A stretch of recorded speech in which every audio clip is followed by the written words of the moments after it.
خدا کے وجود کے ضمن میں جدید سائنس جو شکوک و شبہات پیدا کر رہی ہے ان کا تدارک کیسے ممکن ہے؟ یہ ہماری ویڈیوز ہیں درجنوں کی تعداد میں. ہدایہ وکٹری چینل کے اوپر جائیں, بے شمار ویڈیوز موجود ہیں, ڈاکٹرن کلیئر کی ہوئی ہے اللہ کے فضل سے.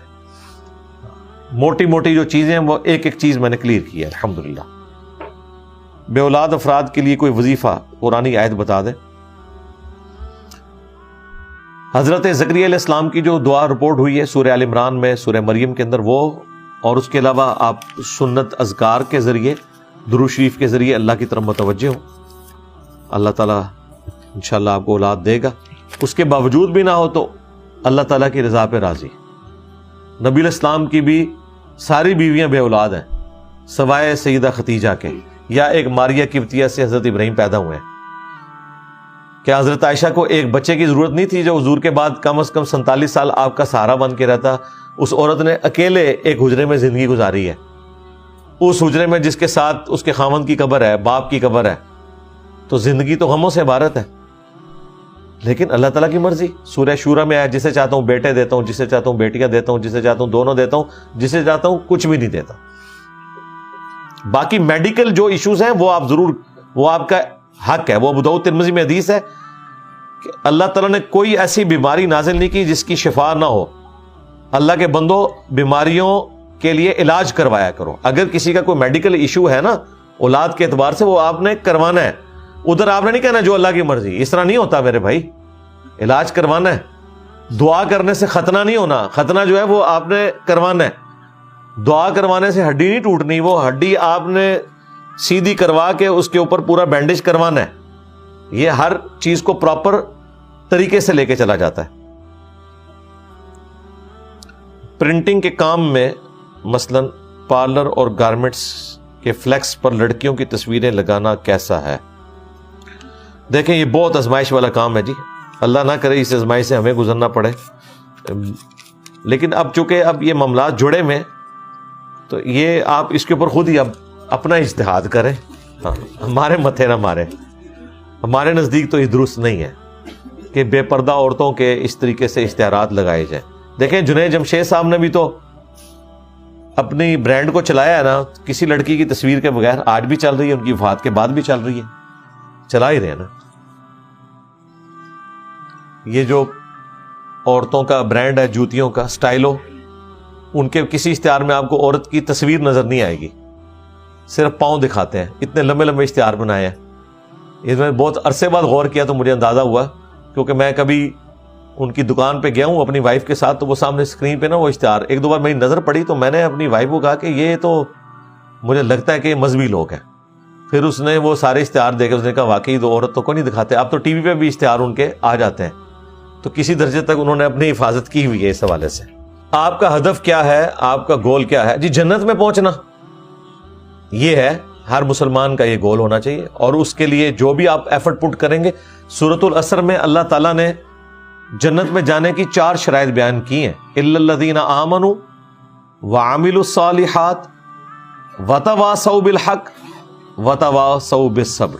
یہ جو دعوت و تبلیغ کا کام ہم کر رہے ہیں, یہ آخری 2 شرائط کو پورا کر رہے ہیں, وتواصوا بالحق وتواصوا بالصبر. تو گول جنت میں پہنچنا ہے. اس کے لیے بابے مارنے پڑیں گے تو بابے بھی ماریں گے. ہاں ٹھیک ہے. یہ بابے تو چونکہ ہمارے جنت کے راستے میں رکاوٹ بنے ہوئے تھے, اور لاکھوں لوگوں کی جنت کے راستے میں رکاوٹ بنے ہوئے تھے. اگر نہ بنے ہوتے تو میں ان کو چھیڑتا بھی نہ, تو مجبوراً مارنے پڑے. راستے میں آ گئے تھے, اور راستے میں بھی سائڈ پہ کھڑے ہو کے بھونکتے رہتے تو کام چل جاتا تھا. یہ پی گئے سر, پھر میں بھی پی گیا نا بابے.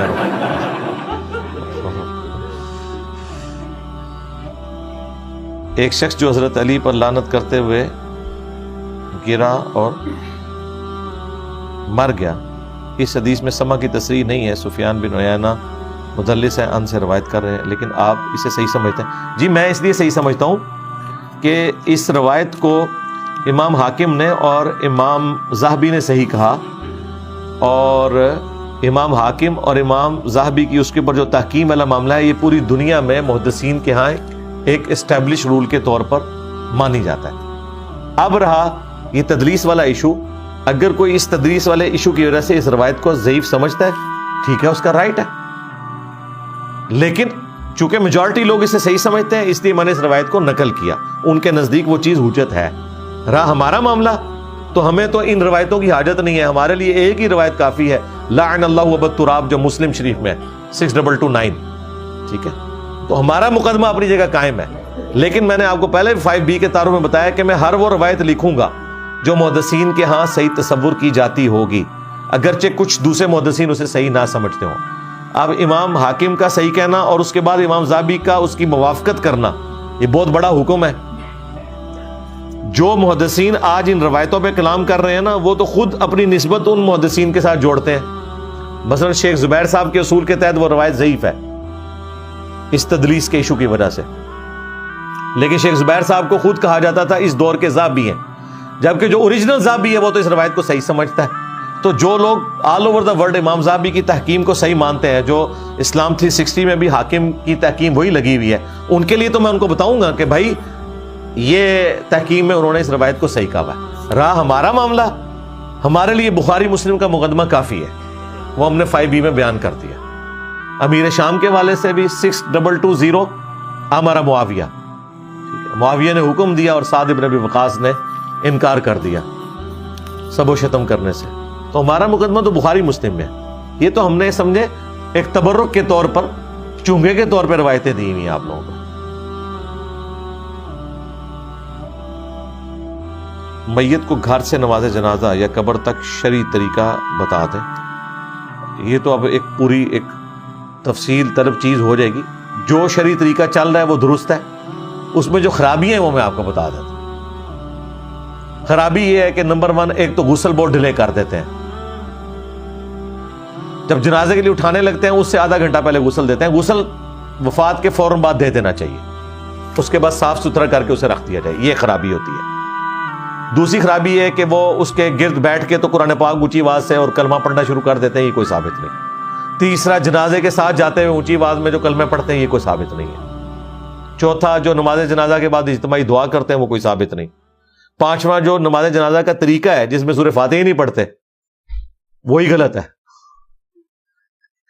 اور دعا جو مانگنی ہے وہ اپنے قبر پہ جا کے مانگنی ہے، جو ابو داؤد میں حدیث موجود ہے. باقی جو غسل دیتے ہوئے بیری کے پتے استعمال کرنا، ظاہر ہے اس زمانے میں تو یہی طریقہ تھا نا.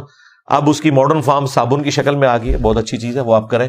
پانی گرم ہونا چاہیے سردیوں کے اندر، اور مردے کو آرام پہنچانا چاہیے.